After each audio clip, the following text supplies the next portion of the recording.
ज्ञानवापी मामले में बहुत बड़ा फैसला आया है।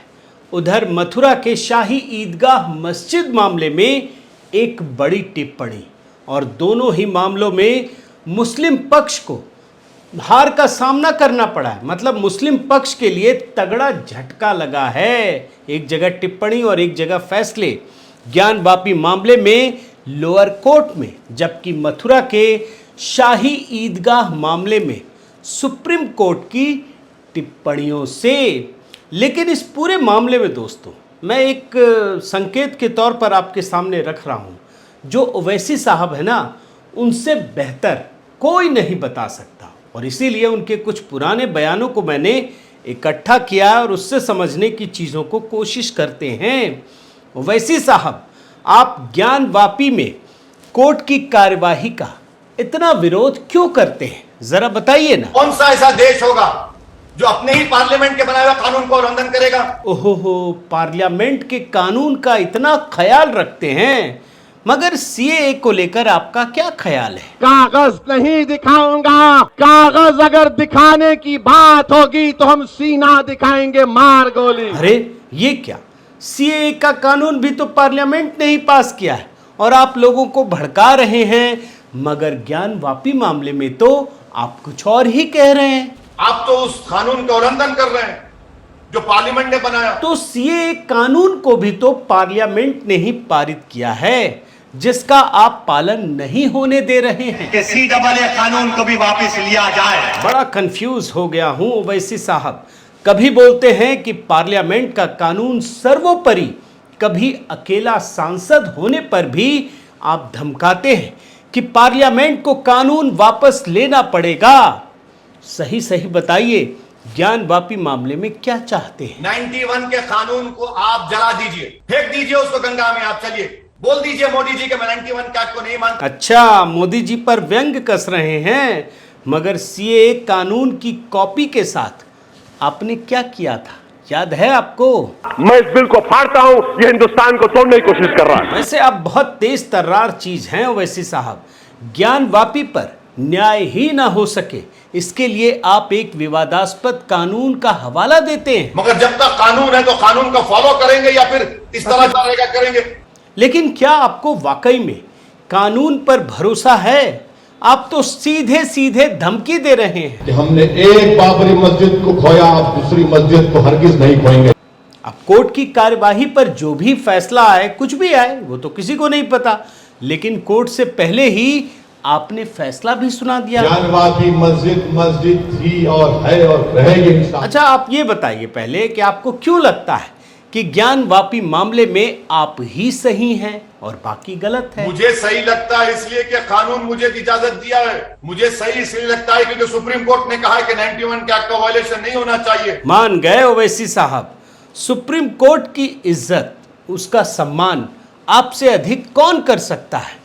लेकिन अयोध्या मामले में आपने क्या कहा था, याद है आपको? सुप्रीम कोर्ट सुप्रीम जरूर है, मगर इनफेलेबल नहीं है। ये सही तरीका है। जब अपने पसंद का फैसला आ जाए तो सुप्रीम कोर्ट रटते रहो, और जहां पसंद ना आए वहां उठपटांग बोलते रहो। क्या कहते हैं आप? सुप्रीम कोर्ट ने बाबरी मस्जिद के टाइटल सूट में कहा है इस बात को कि 91 का एक्ट भारत के संविधान के बेसिक स्ट्रक्चर का हिस्सा, बेसिक स्ट्रक्चर का हिस्सा कोई हाथ नहीं लगा सकता, ना सरकार भी हाथ लगा सकती है। अच्छा, फिर वही सुप्रीम कोर्ट की रट।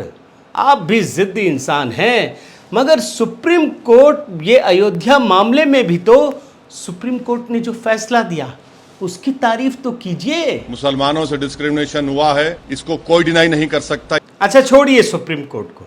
इन दिनों देख रहा हूं कि आप संविधान की बहुत दुहाई दे रहे हैं। इस देश में कॉन्स्टिट्यूशन सुप्रीम है और रहेगा।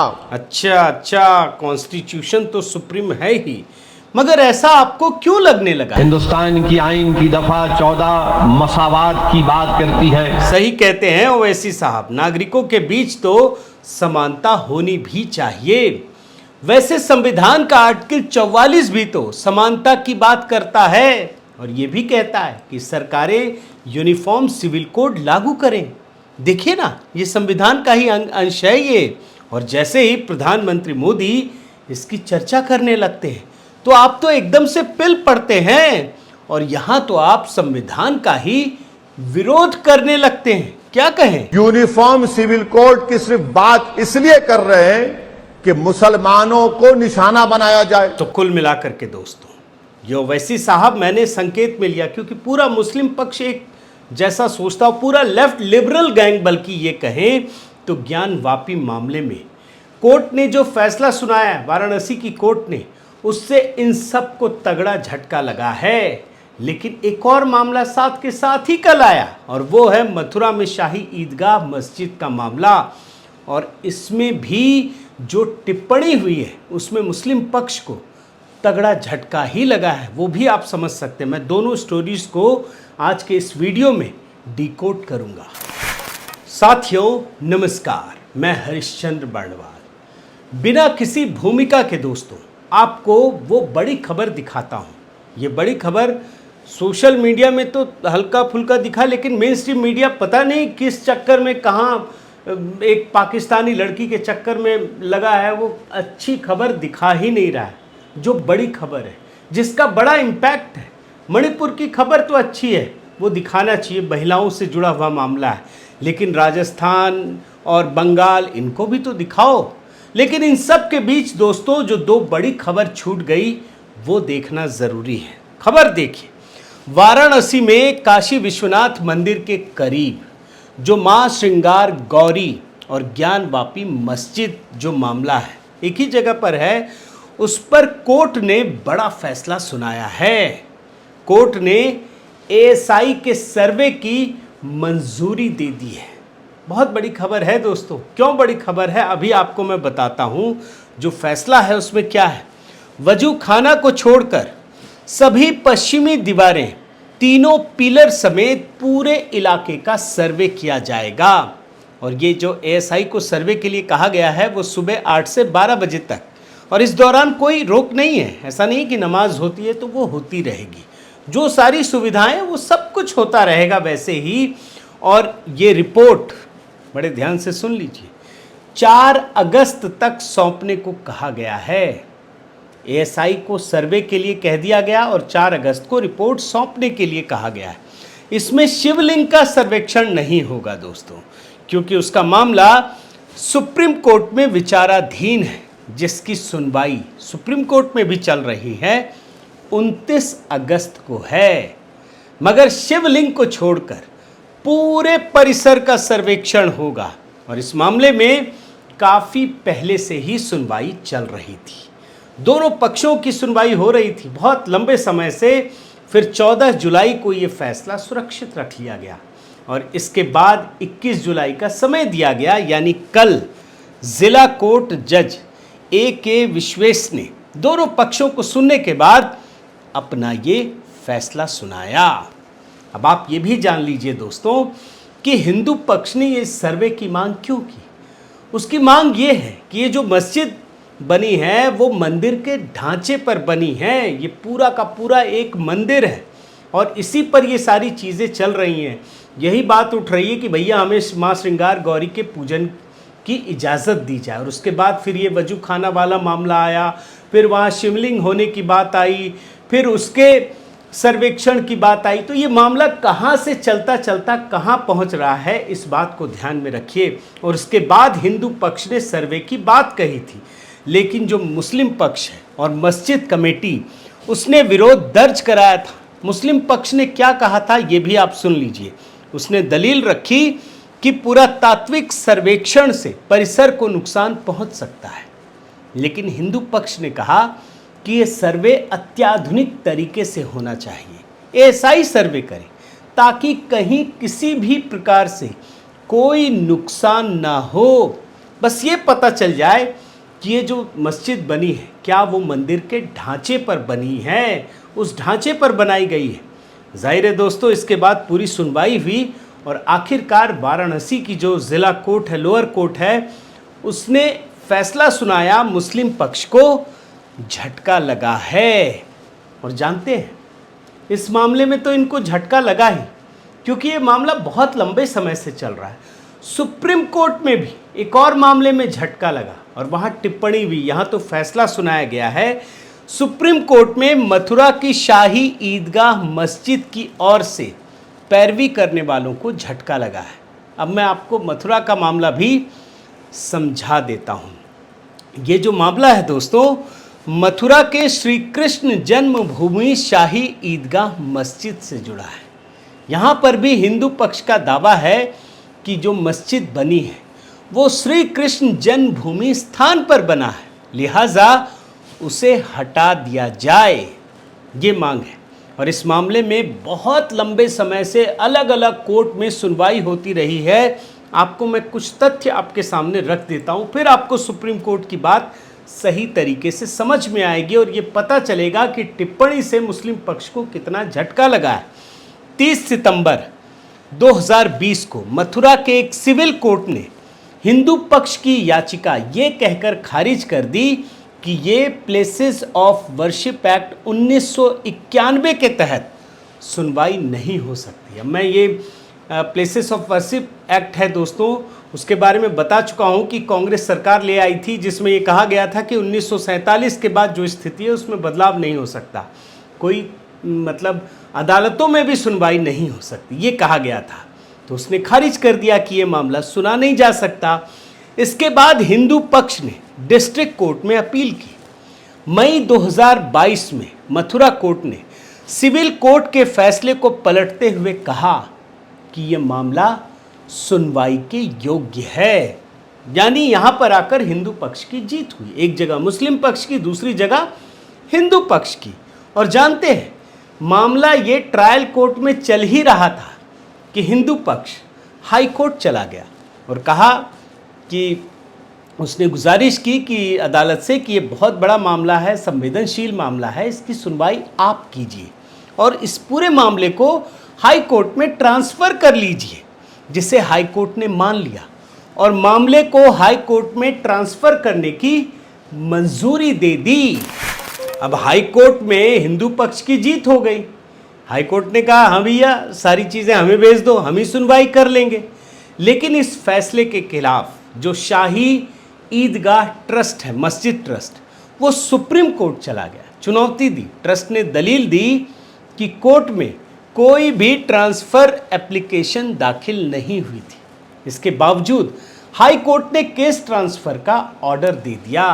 मतलब हाई कोर्ट के फैसले के खिलाफ सुप्रीम कोर्ट ये ट्रस्ट गया था। मगर जस्टिस संजय किशन कौल और सुधांशु धुलिया की बेंच ने कहा कि बेहतर होगा कि ऐसे मामलों की सुनवाई हाई कोर्ट करे। आप सुनिए, जिसके खिलाफ गए थे ये लोग। जस्टिस कौल ने सवाल किया कि मामले की प्रकृति को देखते हुए क्या इसकी सुनवाई सिर्फ हाई कोर्ट को नहीं करनी चाहिए? ऐसे मामले संवेदनशील हैं और समाज में अशांति पैदा कर सकते हैं। जस्टिस कौल ने कहा कि मैं रिपोर्ट पढ़ रहा हूं दोस्तों, उन्हें लगता है कि अगर इस मामले को हाई कोर्ट सुने तो ये सबके हित में होगा। और उसके बाद सुनवाई के दौरान जो मस्जिद ट्रस्ट के वकील हैं, उसने कहा कि कोई भी ट्रायल में देरी नहीं चाहता। उन्होंने पूछा कि क्या सभी पक्षों को अब सुनवाई के लिए प्रयागराज जाना होगा। ये मस्जिद का जो ट्रस्ट है उसने कहा कि अब हम लोगों को हाई कोर्ट जाना पड़ेगा सुनवाई के लिए, इलाहाबाद हाई कोर्ट में जाना पड़ेगा। तो इस पर जस्टिस कौल ने कहा कि हाई कोर्ट इसके लिए बेहतर जगह हो सकती है। और जस्टिस धुलिया ने ये कहा कि आखिरकार सबको वहीं तो आना पड़ेगा, कोई भी जीते, हिंदू पक्ष जीते, मुस्लिम पक्ष जीते, तो आप जाएंगे कहाँ? हाई कोर्ट ही तो आएंगे। तो हाई कोर्ट तो वैसे भी आना पड़ेगा। और इसके बाद सुप्रीम कोर्ट ने हाई कोर्ट के रजिस्ट्रार से सारी डिटेल मंगवाई और सुनवाई के लिए 3 हफ्ते का समय दिया, मतलब 3 हफ्ते के लिए टाल दिया। अब देखिए, ये कोई फैसला नहीं है, ये सुनवाई हो रही थी और सुनवाई के दौरान ये टिप्पणी की गई है। और आप इसका अर्थ समझिए कि जो मस्जिद ट्रस्ट है वो इसी को रोकने के लिए गया था कि हाई कोर्ट में सुनवाई क्यों हो रही है। सुप्रीम कोर्ट के दोनों जस्टिस बता रहे हैं कि इससे अच्छी जगह हो क्या सकती है। और एक बात ध्यान रखिए, सारा मामला लोअर कोर्ट से हाई कोर्ट ही आना है, हाई कोर्ट से सुप्रीम कोर्ट आना है। और दोनों ही मामलों में बहुत ध्यान से समझिए मथुरा की शाही ईदगाह मस्जिद हो या फिर वाराणसी की ज्ञानवापी मस्जिद, दोनों जगह का मामला सर्वे पर जाकर टिक गया है।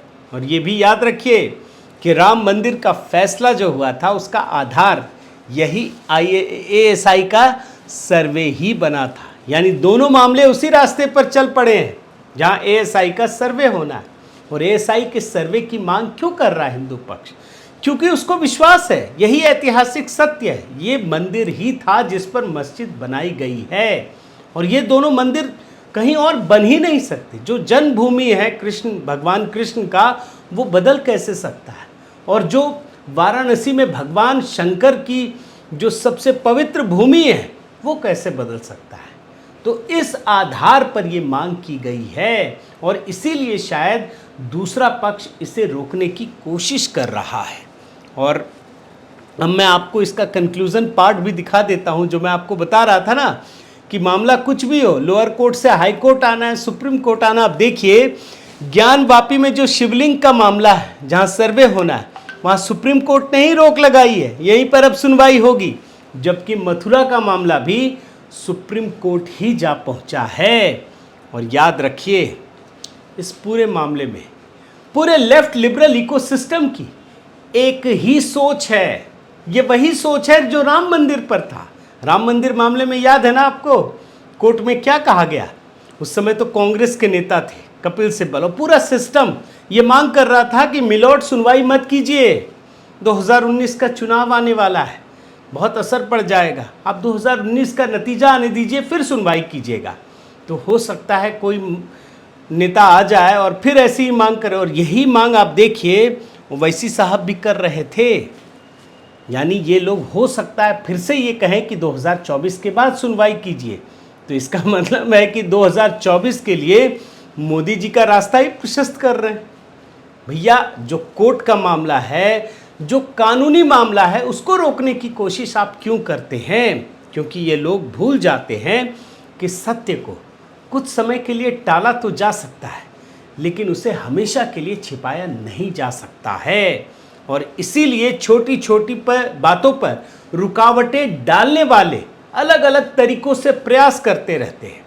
और इन मामलों में दोस्तों याद रखिए, ये जो छोटा छोटा फैसला है ना, जो कभी लोअर कोर्ट से आता है, हाई कोर्ट से आता है या सुप्रीम कोर्ट से आता है, ये एक बहुत बड़ी लकीर खींच रहा है। और इसको अगर हम ध्यान में नहीं रखेंगे तो इस पूरे इतिहास को सही तरीके से समझ नहीं पाएंगे। बहुत बहुत धन्यवाद। आपसे निवेदन है साथियों कि आप मेरे इस चैनल को ज़रूर सब्सक्राइब कीजिए, लाइक कीजिए, शेयर कीजिए, कमेंट कीजिए और इस बेल आइकन को प्रेस करना मत भूलिएगा। नमस्कार।